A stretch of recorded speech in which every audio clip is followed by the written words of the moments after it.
2 plus 2 gives us 4. And 4 times 4 equals 16. So 16 divided by 16 is just 1. But this answer is not correct, because according to the order of operations, first we have to do parentheses, then exponents, then multiplication or division, and finally addition or subtraction. Remember that multiplication and division have equal priority and we have to work from left to right. And the same applies to addition and subtraction. In this expression, we have one division, one multiplication, and one parenthesis. Inside this parenthesis, we have one addition. Here we have a multiplication, because in mathematics, when a number is placed next to parentheses, it means multiplication. And we usually don't write the multiplication sign for brevity.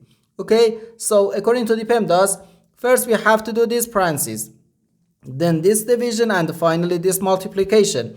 If we do this multiplication before this division, it is wrong. So first we have to do this parentheses. Inside this parentheses, we have 2 plus 2, which equals 4. So 16 divided by 4, then times 4. Now we have one division and one multiplication. As I said, multiplication and division have equal priority and we have to work from left to right. So here, first we have to do this division. 16 divided by 4 gives us 4. So 4 times 4, which equals 16. And this is our final answer to this problem. The correct answer is 16.